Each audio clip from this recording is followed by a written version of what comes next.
From the Evening Standard newsroom in London, I'm Mark Blunden, and this is the Standard Podcast. Coming up on today's show, the best dressed English footballer in the world, well, in England, is Dominic Calvert-Lewin. I think maybe we should get some of their input, or like some of their stylist input, and stop putting them in these weird two pieces. Features writer Maddy Mussen on the demand for footballer models and the boom in players hiring stylists ahead of Euro 24. But first, the winner is Tristan Kirk from the Evening Standard. Evening Standard Courts correspondent Tristan Kirk has won a top journalism award for his investigation into the flaws of the single justice procedure. Tristan won this year's Private Eye Paul Foot Award for Investigative and Campaigning Journalism for his reporting on the scandal of people being prosecuted behind closed doors, dubbed conveyor belt justice. Judges picked Tristan's work amid tough competition, and he collected the prestigious award, which includes an £8,000 prize, at a ceremony at BAFTA on Piccadilly. Here's Private Eye editor Ian Hislop. The Paul Foot Awards 2024. The judges were really impressed this year, and they gave me very clear instructions, which from judges I don't always take. But I have to say that this year they said this was very, very close indeed. The winner is Tristan Kirk from the Evening Standard. And here's an excerpt from Tristan's acceptance speech, which you can hear in full on Private Eye's Page 94 podcast. The single justice procedure is about people being prosecuted in private. Anybody in this room could end up in it, and I think they'd be shocked to find out how little attention is actually paid to their case when it's put before a magistrate sat in an office. It genuinely means a lot, because this is a story that I think that everybody in the country needs to know about. It's an area of our society, justice, that gets frequently ignored. Tristan's reporting included exposing the practice of dementia patients and care home residents being criminalised over unpaid car bills, as well as secretive fast-track hearings where vulnerable and mentally ill people are accused of not paying their television licence. So let's look inside the investigative process with Tristan, who joins us on the line now. Many congratulations on winning such a huge award. How did it all begin? Well, the single justice procedure, it was set up in 2015, and what replaced open court for an awful lot of cases that go through the magistrates' courts. I became particularly interested in it when I learnt about it and was rather outraged that these kind of cases were going to be dealt with behind closed doors. And I resolved, probably in around about 2017, 2018, to keep up a consistent vigilance of what was happening in the single justice procedure, primarily at that point to see if there were any good stories that might come through it. A couple of examples, I suppose, are the Archbishop of Canterbury being caught speeding as he left Lambeth Palace, and Frederick Forsyth, also a speeding case where he was disgruntled at being taken to court. You know, those kind of news stories that we do actually pick up on. But the more that I reported on the single justice procedure and cases that were in it, the more it became incredibly apparent that something wasn't right with the system. All of the COVID offences were shoved into it in 2020, 2021, 2022, and there was enormous disquiet about how those cases were dealt with really, really fast, behind closed doors, and apparently lack of attention to all of the detail and legal nuances needed. And then from sort of mid-2023, I started to really pull at the other kind of cases that were going through the single justice procedure, completely unseen, TV licensing prosecutions, DVLA cases about people who hadn't paid bills, sometimes bills as small as just a couple of quid, and to find who these people were who were being prosecuted and what their story was. And I found just this avalanche of people who were vulnerable, elderly, sick, and really shouldn't have been prosecuted at all. Could you give us a sense of the scale of the scandal?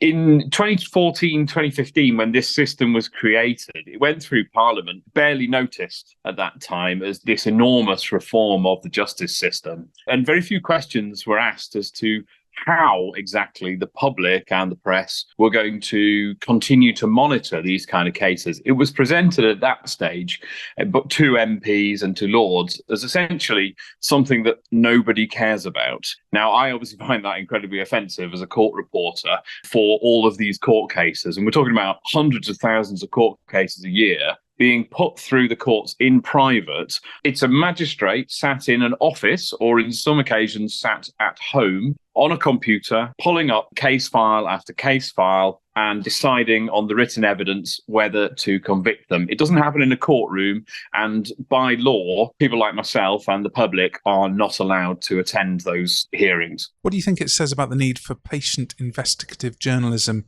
in the fast-paced digital age? I think that this is an example of why we need reporters to be looking at different justice systems and the way that IT systems are operated and the way that government acts. I think you need reporters across the board looking at that, because otherwise you get to a situation where efficiencies and fast tracking and shortcuts can be taken by governments and people in power because they think they can. They think they can make something cheaper, they can make it easier, and nobody is there paying attention to what the human cost is of all of those changes. With the single justice procedure, they created it with very, very little care at all as to what impact this is going to have on the defendants, the people who are actually affected by the court system. And it's taken years of my work to actually bring to the fore what the court should have been recognising all along. What's next for your investigation? Well, today we've had a breakthrough, I think. The Conservative Party, who have been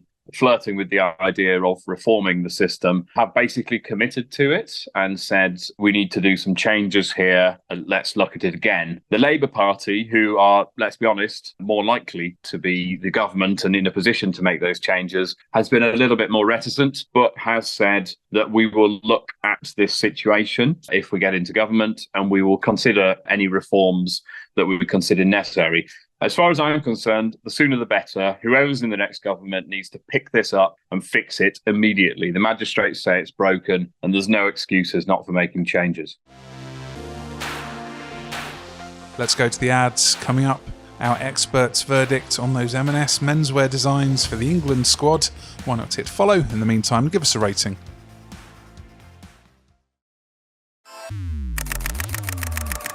Welcome back. Now, forget the shell suits, mullets and dodgy tailoring of yesteryear. These days our footballers are in demand as models. They're also spending those bumper wages on hiring stylists to ensure they look sharp in the Insta age.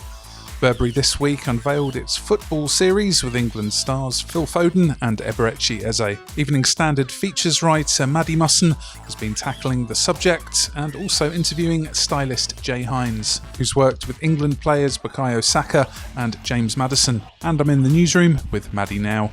So who's in demand off the pitch as a model these days? Jude Bellingham is the most in-demand man perhaps in the whole world right now. He just appeared for Kim Kardashian's brand Skims in their latest campaign shoot. He is very nearly naked.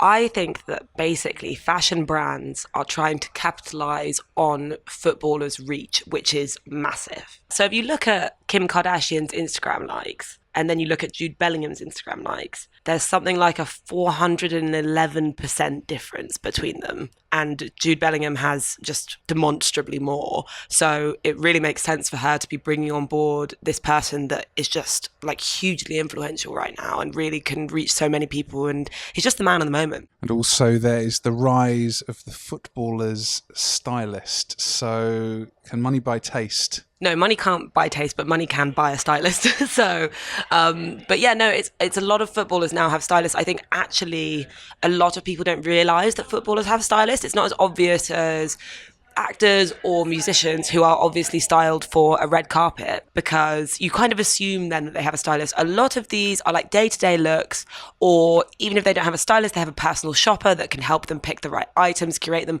They don't have time to pick them themselves. They don't have time to work out what's hot right now, what's going to work well together. They need someone to essentially tell them like, this is what works. But I do also think they are more attuned to fashion, like they're going to fashion shows, they are competing with their teammates about how well dressed they are. Like it's something that they're also personally getting way more into. It's very subjective, but who, in your opinion, is particularly well turned out these days? The best dressed English footballer in the world, in England, is Dominic Calvert-Lewin. He is so well dressed. I think he actually gets a lot of stick for it. And they also hate when men wear anything vaguely effeminate or even kind of like gender neutral. And Dominic Calvert-Lewin often likes to kind of push that boundary. But it also means that in doing that, he is really well dressed and way more interestingly dressed than any other footballer. What's he wearing? So he's kind of ruffled feathers in, I can't remember what year it was, but he appeared on the cover of Homme magazine wearing a kind of wide leg short, and everybody thought it was a skirt. It wasn't even a skirt. And everybody was very annoyed about that for some reason. And I think that's kind of like the top level of what he's wearing. On the bottom level, that's the editorial side. On the more day-to-day side, he's just wearing quite like stylish designer pieces, maybe Prada, maybe a little bit of Louis Vuitton, just like very kind of nice, well-picked, well-styled designer. We have the new Euro 24 kit. What's your take on these zip-up necks and the beige utility two-pieces that they have gone for this summer? I mean, they just look a mess. Like, they just look messy, which is my problem with it. It would actually be better if they had genuinely really nicely cut suits. And I mean like interestingly cut, not just like boring black tie, like something really cool. And you can be fashion forward without actually doing that much. And I also think part of the reason we have those shoots is so that they all look uniform, and also because they used to not be able to dress themselves, but now they're actually dressing better than the M&S like stuff that they're putting them in. So I think maybe we should get some of their input, or like some of their stylist input instead, and stop putting them in these weird two pieces. There's more on these stories in the Evening Standard newspaper and online at standard.co.uk. We're back on Thursday at 4 p.m.